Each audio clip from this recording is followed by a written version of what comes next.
O corte de cabelo social é um corte muito icônico e muito clássico. E ele também é um corte relativamente muito simples. Ele é um corte cujas laterais são mais curtas do que o topo, porém não existe uma grande divisão entre um e outro. Você não vai ter um grande degrau, você não vai ter um degradê, você não vai ter uma grande separação. Ele tem um crescimento constante aqui, mas basicamente quase uniforme ali do corte de cabelo. Esse daí é o corte de cabelo social. E ele foi meio que estabelecido na década de 50 com o corte que a gente chama que é o Ivy League, por conta da Ivy League norte-americana. A Ivy League é um conjunto de 8 universidades norte-americanas que são conhecidas por serem as universidades da elite dos Estados Unidos, onde frequentavam apenas os mais ricos, poderosos e aqueles que hoje a gente chama de old money, que são aqueles caras que são de famílias muito influentes, tanto que são faculdades muito difíceis de você entrar e faculdades o qual você precisa ser permitido entrar, né? Não é só você querer fazer, não é só você querer pagar, não é só fazer uma prova, eles têm que deixar você entrar. E muitas dessas faculdades são responsáveis por alguns dos presidentes norte-americanos, alguns dos maiores CEOs dos Estados Unidos, alguns dos maiores empresários, todos eles frequentaram essas universidades. E aí,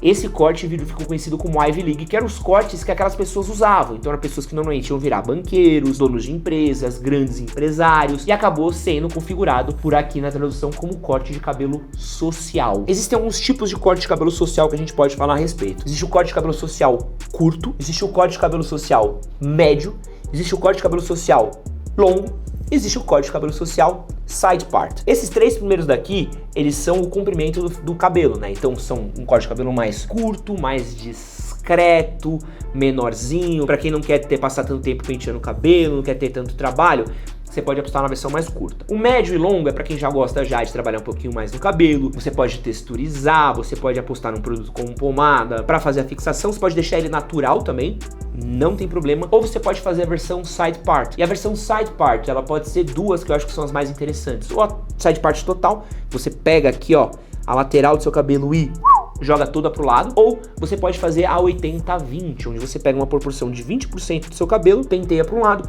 e os outros 80% pro outro. No geral, eu recomendaria corte social médio e curto para quem não tem muita paciência para se arrumar, e os side parts e longos para quem gosta de passar muito tempo no cabelo, para quem gosta de ficar arrumando ele e tudo mais.